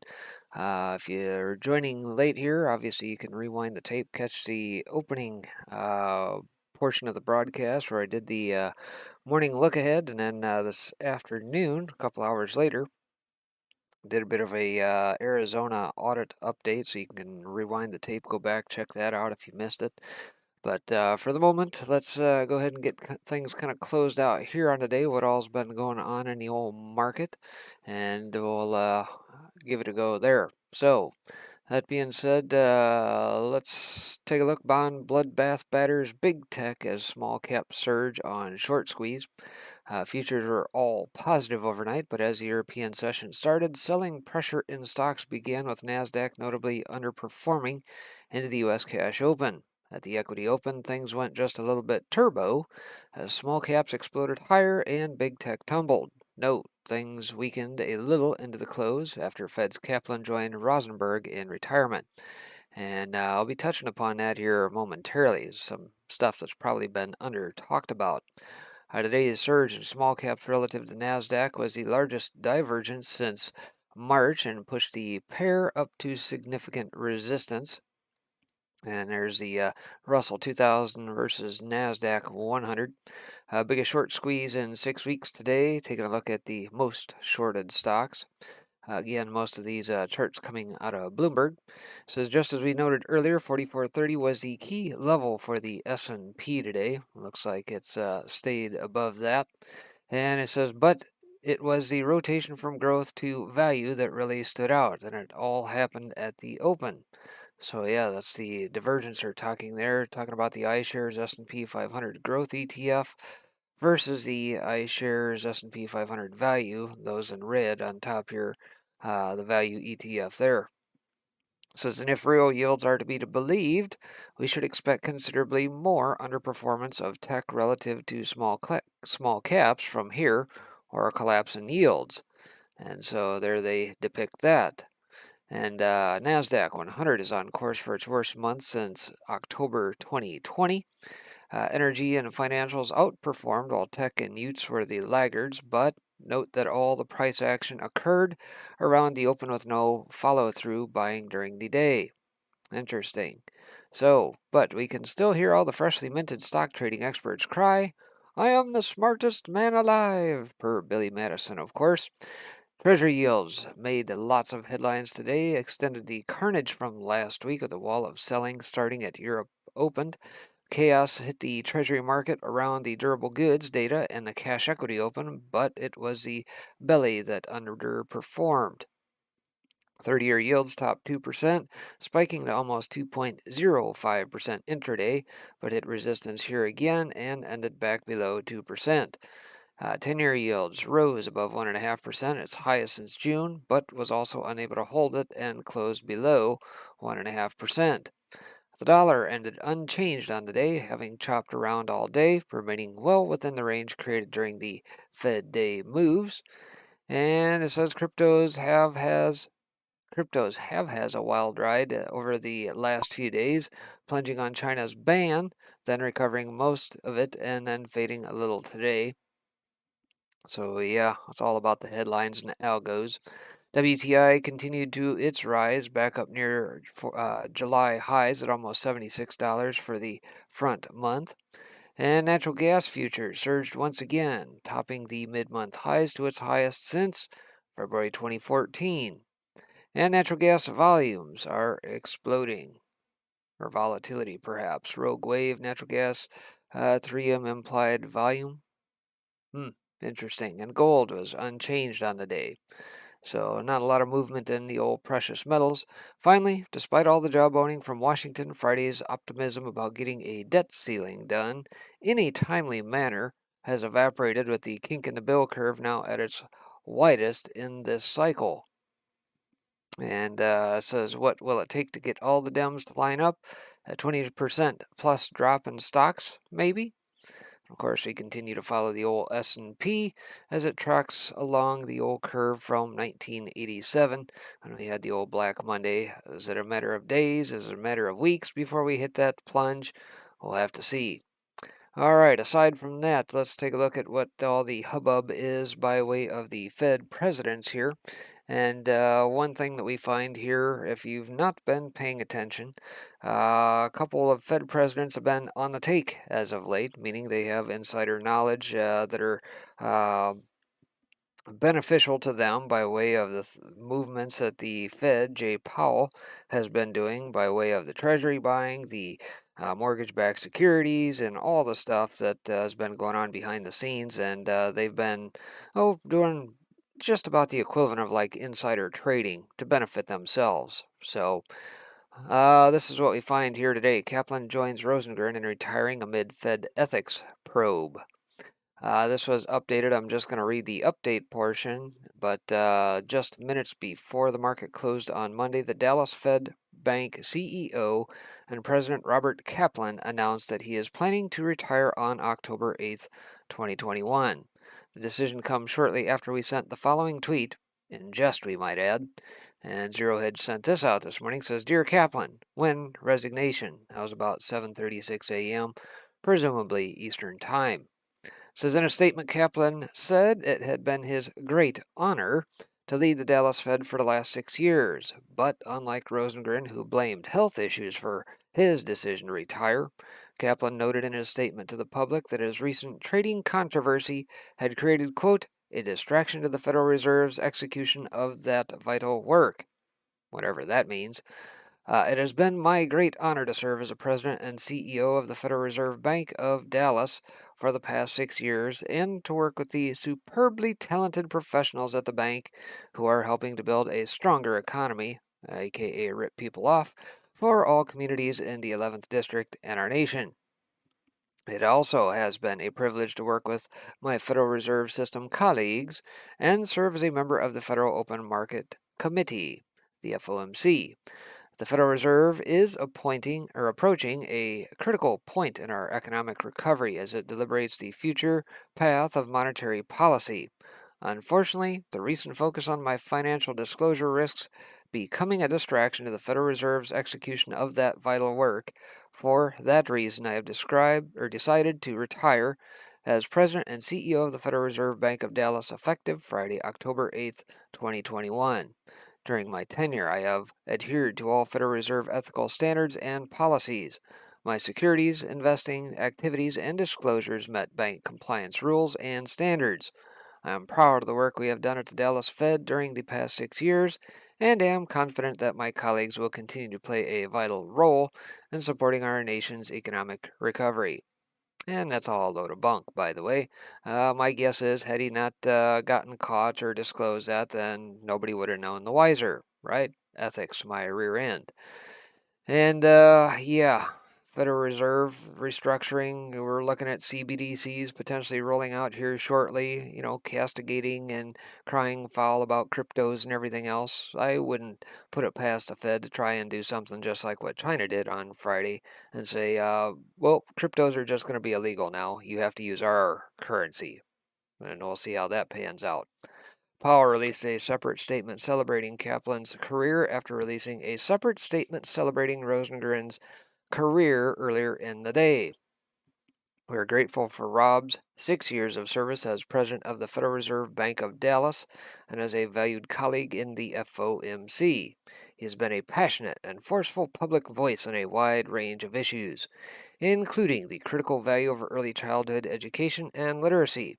In addition, he strengthened the bank's economic research and played a very constructive role in system-wide management, budget, and technology efforts.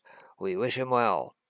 And other senior Fed officials released a combined statement. I'll skip over that. Let's see, still talking about Kaplan there. A few weeks ago, Kaplan and Rosengren promised to dump their entire equity portfolios following the outrage generated by their trading scandals. Kaplan executed the most and largest trades among his colleagues, often making trades in the multi-million-dollar territory. Some joked at that time that the whole controversy was a setup to allow the Fed leaders to dump their portfolios at the top. Yeah, exactly. Ethics, huh? I guess that little greed index must have just gotten the better of you, and the pot was just a little too sweet. At this point, the Fed should hire Ted Lasso to help motivate the remaining Fed branch, bank heads, and Board of Governors members to avoid their day trading losses. And that was the tweet this afternoon out of Zero Hedge. So there's Boston Fed President Eric Rosengren, one of the senior Fed officials caught up in the trading disclosures scandal earlier this month, and has abruptly decided to retire on September 30th, Newswire reports. And per that, his first vice president, Kenneth Montgomery, will assume the role of interim president and CEO of the Boston Fed Bank until a permanent replacement can be found. But crucially, as of now, Montgomery will be the one casting the Boston Fed's vote on the FOMC starting next year, unless a permanent replacement for Rosengren can be found more quickly. And of course, just what was it, last week? They had the FOMC, or a week before, everything hinging on that, on where the old Fed was going to go, if they're going to start to taper or not, with, $120 billion worth of purchases every single month, $80 billion worth of treasuries, $40 billion worth of mortgage backed securities.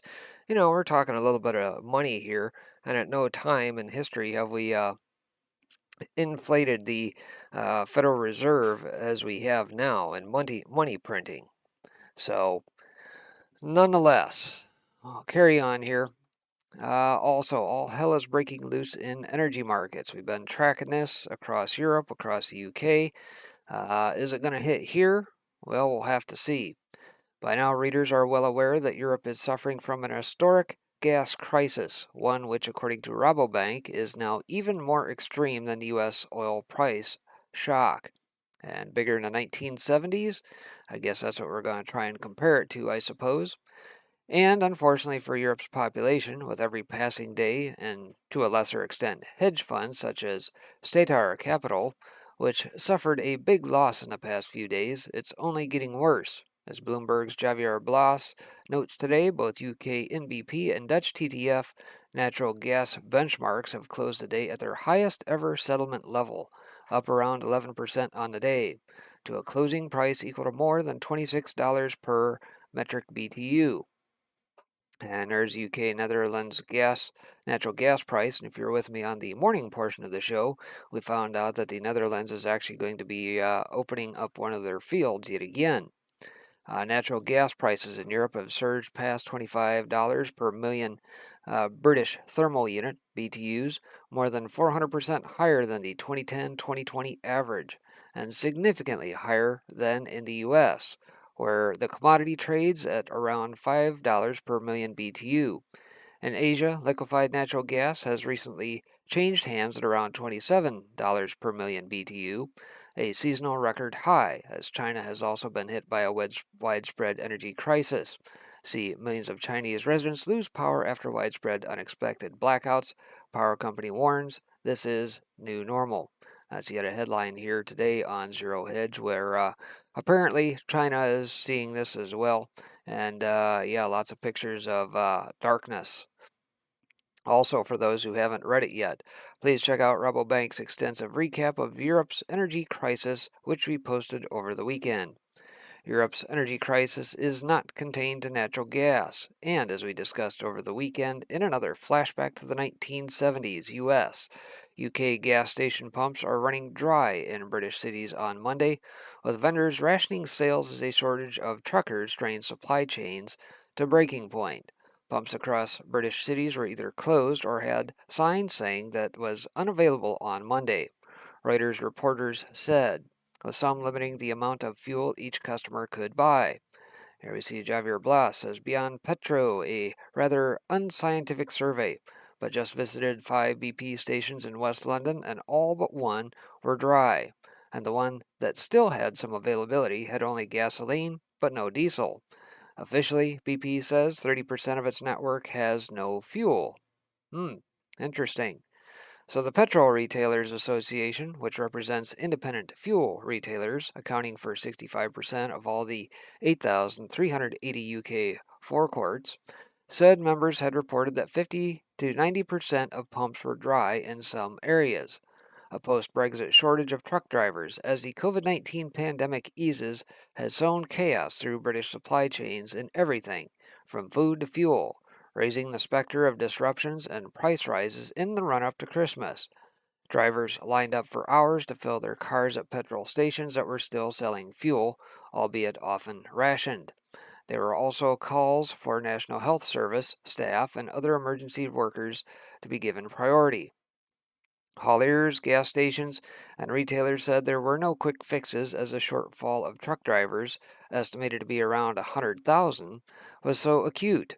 And because transporting fuel demands additional training and licensing, we need some calm, Gordon Balmer, executive director of the PRA, told Reuters. Please don't panic buy. If people drain the network, then it becomes a self-fulfilling prophecy. Shifting from gas and natural gas to oil, the near-term outlook is looking even more grim.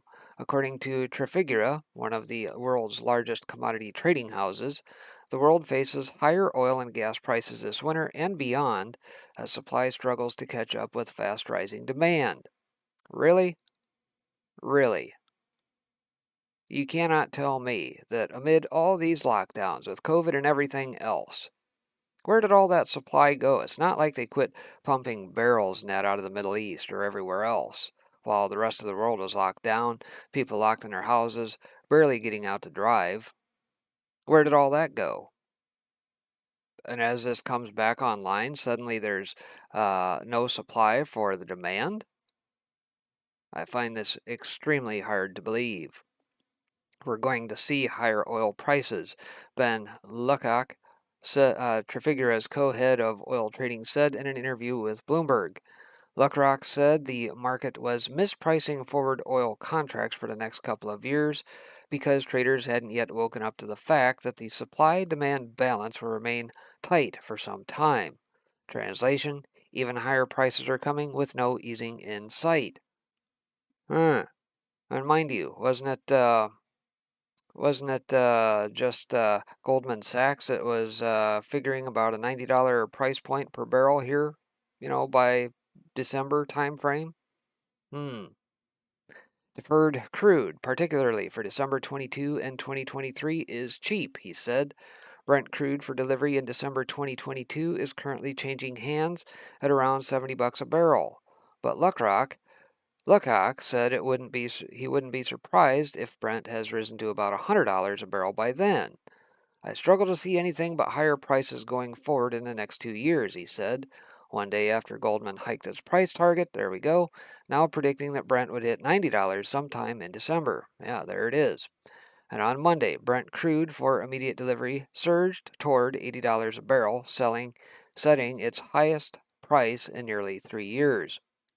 If he is right, that could prove to be devastating for traders betting on continued backwardation.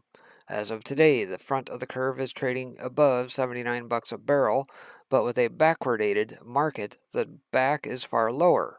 December 22 is at $71 a barrel, and December 2023 is at $66 a barrel. If Trafigura is right, we may be headed for contango, which would unleash even greater havoc in the energy market. I guess I'll break from that there. We've definitely had a lot to say about natural gas, oil, CO2, all of that stuff, and its obvious effect on what it's going to do to supply chains, everything else, supply demand. We'll stay on that here as it develops. Also, today, other interesting news as we continue to track the COVID shenanigans. And we know this is going to happen with all the colleges and that, kids going back, people not following their mandates, using air quotes behind the scenes. And of course, trying to, stir up the trouble in most of the world and paint the vaxxed versus the unvaxxed, right? Try and divide and conquer. Despite over 95% vaxxed, Harvard Business School shifts classes online after a substantial outbreak of COVID. Now, how in the world is that possible? If 95% of the folks are vaxxed, these guys are supposed to be protected, right? Oh no, not the case. But unvaxxed bad. It must be the unvaxxed fault somewhere in here. Let's find out. It says, is zero COVID come to the Ivy League? Poets and Quants has learned that Harvard Business School has moved its first year and some second year MBA students to remote learning after an outbreak of COVID. In recent days, we've seen a steady rise in breakthrough infections among our student population, despite high vaccination rates and frequent testing. Mark Cotella, head of communications for Harvard Business School, told Poets and Quants. Contact tracers, which have worked with positive cases, highlight that transmission is not occurring in classrooms or other academic settings on campus, nor is it occurring among masked individuals. Cotella continued, with the support of Harvard University leaders, advised by the city and state and public health officials, we have decided to move all first-year MBA students and some in the second year to remote learning for the week of September 27th to October 3rd. Howard Foreman, a professor in the practice of management at Yale School of Management and a medical doctor who also teaches in Yale's School of Public Health, tweeted days ago that Harvard was facing a substantial outbreak. Foreman tweeted Sunday night that the outbreak continues to worsen, with 11 new graduate students testing positive in the last batch of tests. There is no data on whether any of the positive tested students were symptomatic in any way, or if any were hospitalized. So, you mean to tell me that the PCR test suddenly became better? That you're not getting false positives? Or if you're using the rapid antigen test, which, by the way, has even worse results than the PCR test, and by the way, which the CD said is phasing out and it's on their website in December of this year because they know it produces faulty results? I'm just saying. What's remarkable is that most college students and staff at Harvard, 95% students and 96% employees, are vaccinated against the coronavirus. Shocker, how is this possible? Is Harvard, therefore, implicitly admitting that vaccine effectiveness has waned to the point of total ineffectiveness? Oh, I know what it is. I know what it is. They haven't been fully vaccinated, see? They've probably only taken 2 jabs. I think they probably need to get that booster, and if not a third, probably a fourth, like what Israel's doing, right?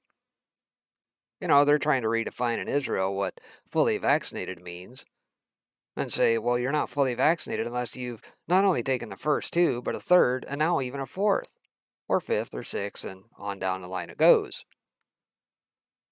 Harvard has requested students to limit in-person interactions with others outside their household, move all group meetings online, and cancel group activities.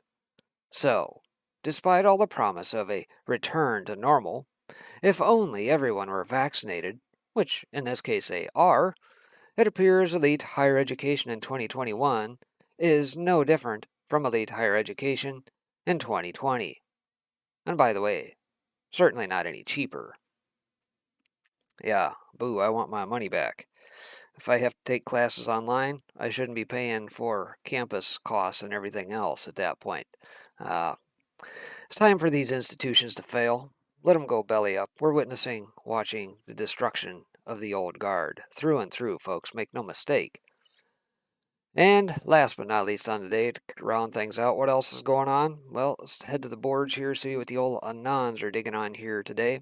Just before showtime, pulling this. Says in counterclaim, Kraken attorney Sidney Powell sues Dominion Voting Systems for alleged abuse of process for suing her first. A little tit for tat, I guess, with Sidney Powell and Dominion. And of course, in recent days, we also saw that Dominion dropped their suit against Giuliani. Why can't we just get to discovery? Come on, somebody, keep poking at them. Anyway, dig U.S. Naval Institute. All right, so QAnon leaders look to rebrand after tech crackdowns. All right, porno was and is a high priority mob/COA social subversion project. I wouldn't be surprised. I'm sure there's papers in that you can find in the old CIA reading room somewhere. House passes red flag gun confiscation bill for ex-military members, and lots of Republicans voted for it. Yeah, I did see an article. What was it, out of Red State, I think it was. It might have had that one on the day. All the Republican rhinos and that who voted for that. Bunch of turncoats. Someone edited this video right when Cotton talked about the shared passwords, and then he says, just to crystal clear. All right. PF, Anons, why hasn't Disclosed TV covered the election fraud in AZ? Yeah, that's a good question. I'd say right now, if you were with me during the midday, Western Journal and Gateway Pundit seem to be kind of the two top-tier outlets in that doing fairly good coverage. And of course, AZ Central and the Mockingbird Media have been the disparaging outlets, and that towing the line for the party, as it were. The classiest version of the FJB chant at a golf event. Oh, geez, I guess it's gone viral. Not only do we see the F. Joe Biden chants at college football games, but now it's going to golf events? I thought you were supposed to be quiet and do golf claps. How does that work exactly? FJB and then golf clap? I don't know. Anyway, House passes bill requiring nation's daughters to register for military draft. Yep, I've seen that nonsense going around. No name because of his involvement with the release of Sinumbra hantavirus on native land. Interesting. Independent summary of the AZ audit report PDFs. Yep, I think we covered some of that during the midday portion. Jeffrey Peterson, Linux. All right, not sure what's going on there. Trump, Legacy of a Patriot. It can be viewed in its entirety, 48 minutes and 30 seconds here. So apparently there must be a video out on Trump, I suppose. I haven't come across it yet, but you may check that out. Bank surveillance was taken out of the bill at the committee vote. Yeah, I think I covered this the other day that aside from the IRS stuff, I did see that the GOP and whatnot and the Hill are looking to stifle any sort of spying using the banks and that IRS, all that good stuff. But personally, I think it's all going to be for naught because it's going to come by way of the CBDCs and they'll try and track it that way. It'll be a end workaround, if you will, to the Constitution. So we'll have to keep a keen eye on that. Let's see. Reasons to decertify AZ. The list. 70,000 duplicated, fraudulent, illegal, or ghost ballots. 7 times Biden's margin of victory. Devices missing. Data deleted. Criminal acts referred to authorities. The question is do the people have the cajones to get it done? Especially if their elected officials don't do it. Whether it be the AG, whether we talk about Ducey, who come out yesterday and says, oh, we're not gonna have any decertification, as if he has authority to say anything on the matter. Arizona audit finds 25 to 30% of duplicated ballots received between November 4th and 9th after they knew how many ballots were needed. Oh yeah, of course. You know, they shut things down in the middle of the night, and of course they had to make up the delta in a lot of these cities to figure out how many they needed to shovel through this thing. Got a little sloppy, and now they're caught. We need to get down to one day. We don't need a voting week. We need a voting day, period. All ballots at all times, not this wait for mail-in ballots several days after and everything else. On this day, we will have an official count, period. Machines or no machines. Personally, I'm in favor of doing away with the machines. Wendy Rogers, if you voted to draft our daughters or for hashtag red flag gun confiscation in the latest trash bill to come out of the DC, resign now. I'm starting to like Wendy Rogers a little bit more and more. In any case, this is what the New World Order looks like in Australia. Minute and 57-second clip. Yeah, we've definitely seen the dust-ups and things going on down there. Hopefully they can get it done. Haha, look what they're trying to do now. Alright, CNN and every other network but FOW aired Mike Lindell's symposium and Frank's speech commercials. FOW wouldn't air even one. And of course, yes, we've heard Lindell talk exclusively and rail against Fox many, many, many a time. Digging on Bill Clinton, alright, remember fled the zone from Event 201? Yeah, I may have to do a little brush up and reminder on that. Biden middle class tax cut. Yeah, good luck with that. We'll see how that shakes out. Is this a two-prong attack? Not sure what they're referring to there, but definitely heads on a swivel for all things. Thousands of unapproved Viagra and Cialis pills seized by Louisville Customs and Border Patrol. Oh, that's nice. We got counterfeit boing boing pills coming around. That's neat. Let's see. Trump calls out Hunter Biden, calls Milley stupid during Georgia rally. Yeah, I did see that. Hopefully you guys were able to check that out on Saturday evening. Mark Elias flashback, April 2019. Bogus Trump Russia Alpha Bank connections were created by Hillary supporter working with Fusion GPS and pushed by Crooked Hillary. Dun dun dun. Plot thickens. Are we going to see Mark Elias's name on an indictment here soon? We'll have to see. More digs on Mark Elias. All right, whose kid is that? Dems want big changes, and who qualifies for a child tax break? Wonder why that is.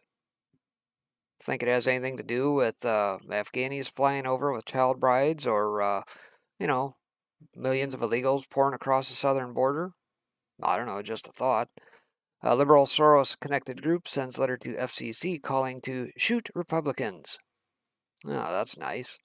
Department of Defense, bells across America for fallen service members. All right. Aussie PM offers lockdown frustrated people gift of getting their lives back, but with QR codes and other measures in place. Nah, no thanks. President Donald J. Trump, Q was with me. Caption at 12 seconds. I don't know which video they would be referring to if they were talking about Saturday night. Not sure exactly. May have to do a little digging on that. Perhaps there's a clip on the old boards. Liberals claim democracy at stake over video of Republican congressman calling for new Biden versus Trump election this year. Wouldn't that be something? Yeah, if we end up getting in a position where we have to actually redo elections and that because things get decertified in several of these swing states. Let's see. Also, CIA was ready to wage gun battle in London streets against Russian operatives to kill or snatch Assange, bombshell report claims. Yeah, that was a story that came out yesterday. All sorts of shenanigans about Assange and the nefarious plans behind the scenes. So, nonetheless, that is going to do it for the day, I suppose. All sorts of interesting things going on. We'll have a lot more to say tomorrow. If you join me here, we'll get the old stream fired up, get going early in the morning, and let her rip through the day. And until then, glad to have you aboard, and we'll see you next time. Take care. God bless, everybody.